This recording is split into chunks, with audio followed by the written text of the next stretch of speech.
আসসালামু আলাইকুম। সবাই কেমন আছেন?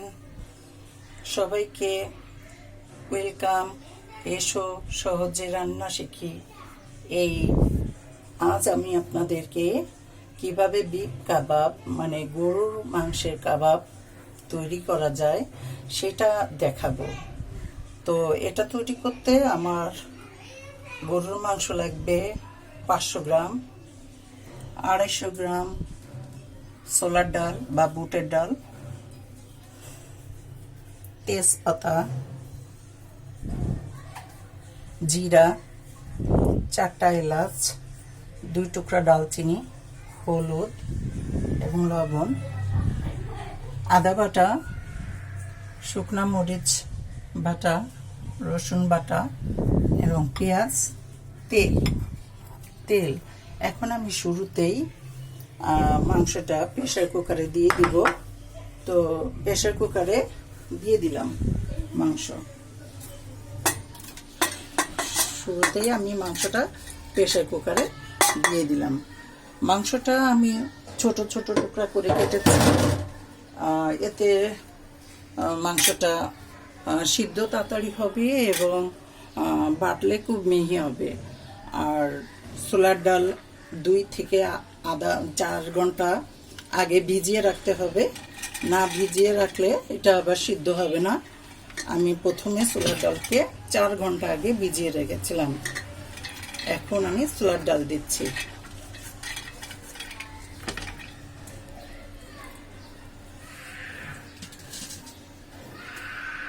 চার টেবিল চামচ সাদা তেল দিব। 4 টেবিল চামচ সাদা তেল,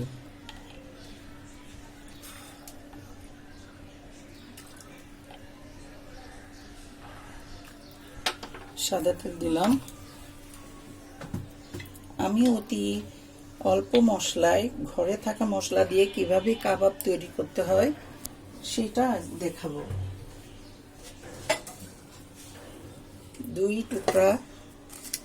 2টা তেজপাতা দিলাম, 2 টুকরা দারচিনি, 4টা এলাচ দিলাম, 1 চা চামচের মতো জিরা,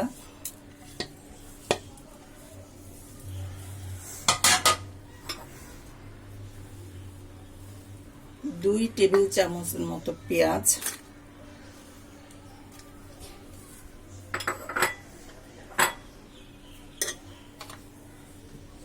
আদা বাটা 1 টেবিল চামচ,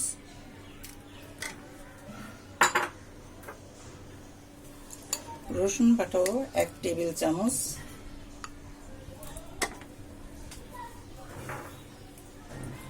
শুকনা মরিচ 1 টেবিল চামচ,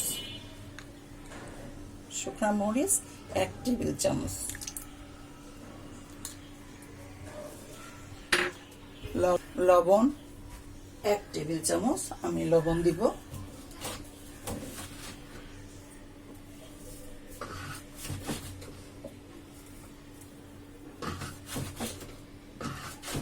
অবশ্য লবণ স্বাদের উপর নির্ভর করে যার যতটুকু লাগবে 1 টেবিল চামচ আমি লবণ দিলাম। প্রয়োজনে যদি লাগে তাহলে এটা যখন শিলপাটায় বাটা হবে তখন চেক করে দেওয়া যেতে পারে। এবার আমি এইগুলোকে ভালো করে মিশিয়ে ভুনতে থাকবো, মানে কষাতে থাকবো চুলায়। ভালো করে কষিয়ে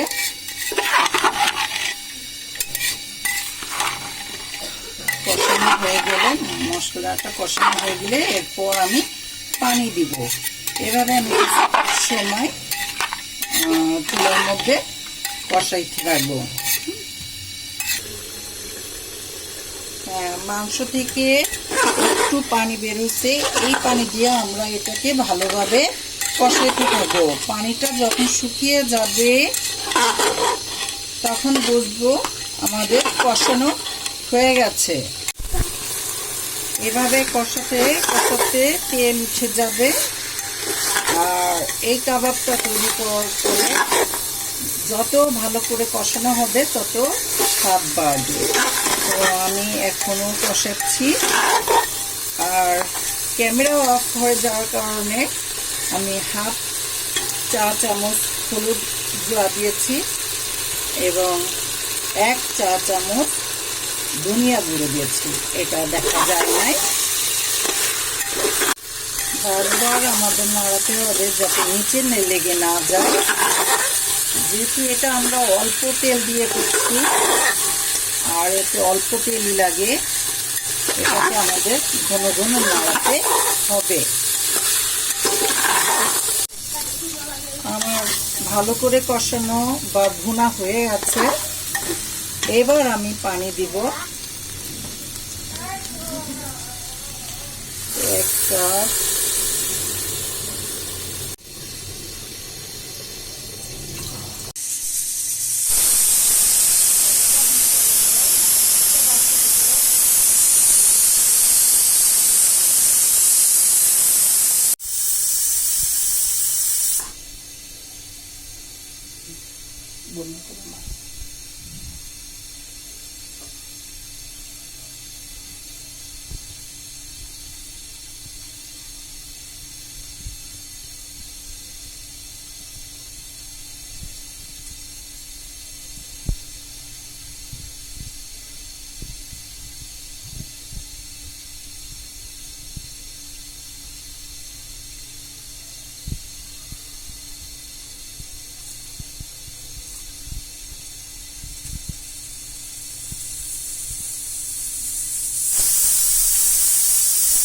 এভাবে আমার 5টা হুইসেল হলো।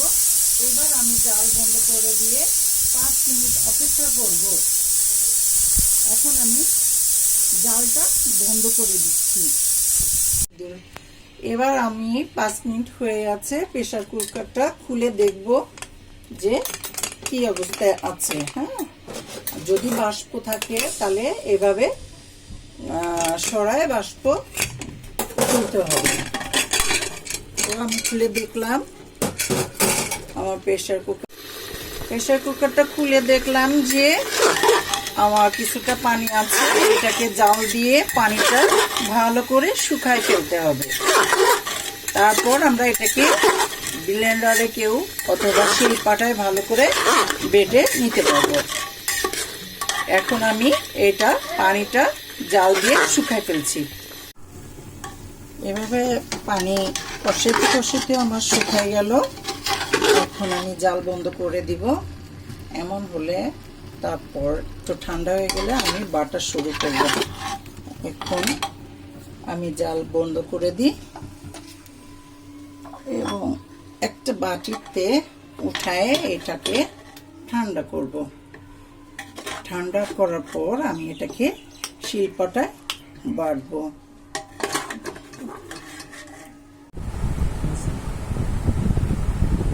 আমরা শিলপাটায় এটাকে বেটে নিলাম। এখন আমি এটার মধ্যে আর কিছুই দিব না, কারণ এটার স্বাদই হলো কাবাবের স্বাদ। এটার মধ্যে যদি আমি ধনেপাতা বা পেঁয়াজ অনেকে দিয়ে থাকে, কিন্তু আমি এটা দিই না, কারণ এই কাবাবের স্বাদই আমি শুধু পেতে চাই। এটা এমনিই মজা হয়। আমি যদি ধনেপাতা বা পেঁয়াজ কুচি আপনারা ইচ্ছা করলে দিতে পারবেন, কিন্তু আমার কাছে এটাই মজা লাগে। কোনো কিছু না দিয়ে যদি আমি এভাবে গোল করে আমি এভাবে রাখবো, গোল করে রাখলে আমার এরপরে ভাজলে এটা প্রস্তুত হয়ে যাবে। আমার মেয়ে বলে, আম্মু তোমার কাবাব এত মজা হয়, আমার কাঁচাই খেয়ে ফেলতে ইচ্ছা করে। আমি তোমার কাবাবকে খুব মিস করি। আমার ঈদ আসলে বা মেহমান আসলে আমার কাবাব বানানো চাই।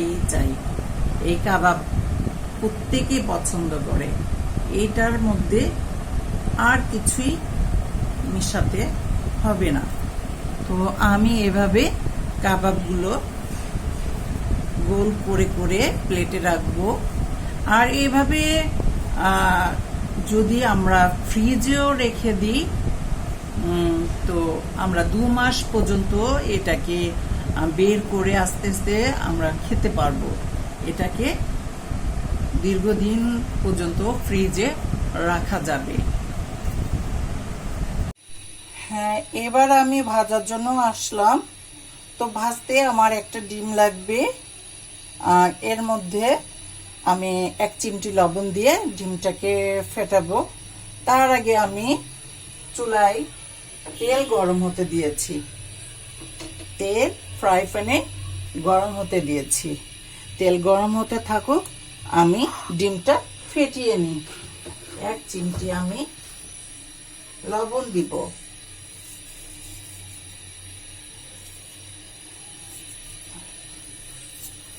এখন আমি ডিমটাকে ভালো করে গুলিয়ে নিব, ফেটাবো আর কি। এর মধ্যে কেউ গোলমরিচের গুঁড়াও দিতে পারে, কিন্তু আমি শুধুমাত্র একটু লবণ দিয়েছি।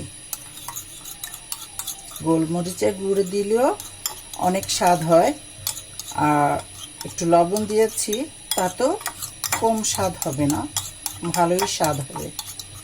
ওদিকে আমার তেল গরম হচ্ছে, আমি এটাকে ভালো করে গুলিয়ে নিই। একটা ডিম দিয়েই আমার অনেকগুলি কাবাব ভাজা হয়ে যাবে।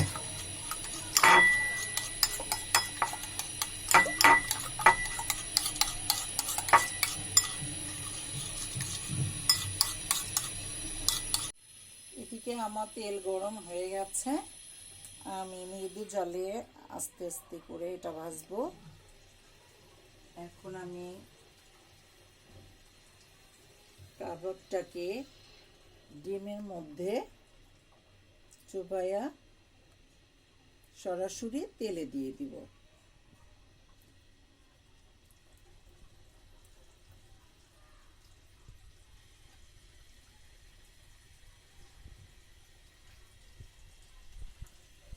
ডিমের মধ্যে চুবাইয়া টোস্টের গুঁড়োর মধ্যে দিয়ে ভাজা যায়, কিন্তু পরবর্তীতে তেলগুলো নষ্ট হয়ে যায় এবং দ্বিতীয় ভাজাতে কালার নষ্ট হয়ে যায়। সেজন্য আমি শুধুমাত্র ডিম দিয়েই ভাজি। তবে আপনারা ইচ্ছা করলে ডিমের মধ্যে চুবাইয়া পরে টোস্টের গুঁড়োর মধ্যে, টোস্ট বিস্কুট গুঁড়োর মধ্যে চুবাইয়া তারপর তেলের মধ্যে দিতে পারেন।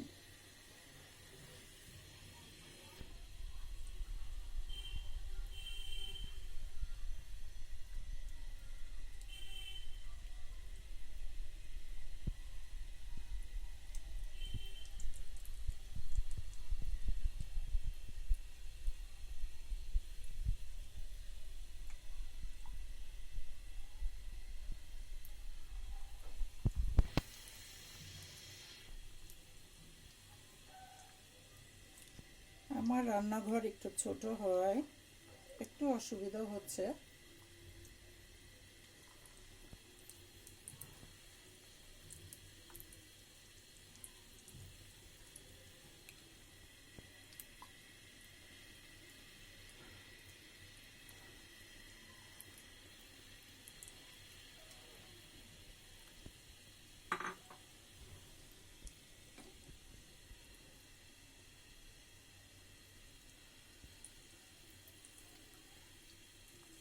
এখন আমি একটু উল্টাই দিই।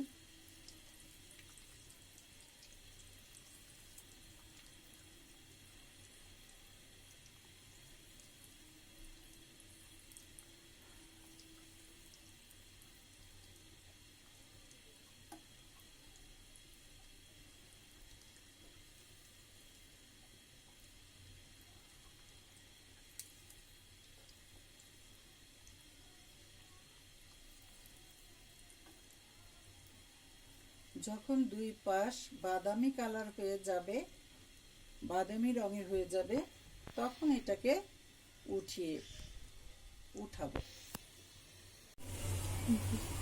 হয়ে গেছে বাদামি কালার, আমার ভাজা হয়ে গেছে। এবং একটা একটা করে আমি তেল ঝরানোর জন্য এই চামচে আগে উঠাবো। তারপর পাত্রে রাখবো। তো এভাবেই ভাজতে হবে। যেটা ভাজি হয়ে গেছে সেটা আমি উঠাইলাম।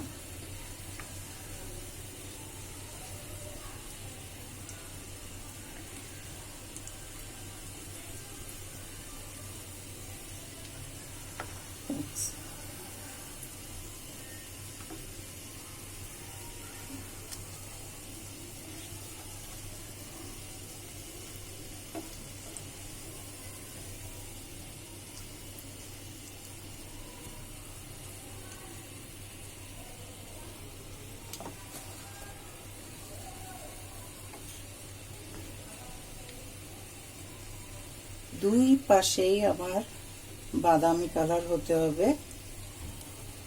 যেটা হয়েছে আমি সেটা উঠিয়ে ফেলছি।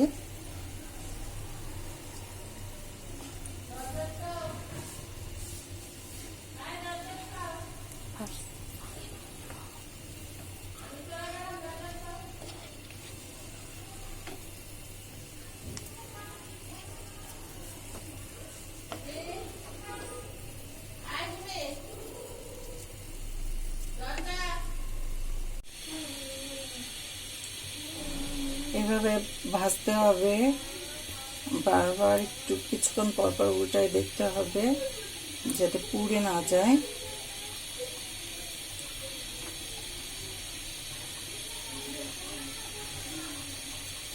বাদামি হয়ে গেলে আমি এটাকে উঠিয়ে ফেলবো। এই পাশটা আমার ভাজা হয়ে গেছে, এখন ওই পাশটা।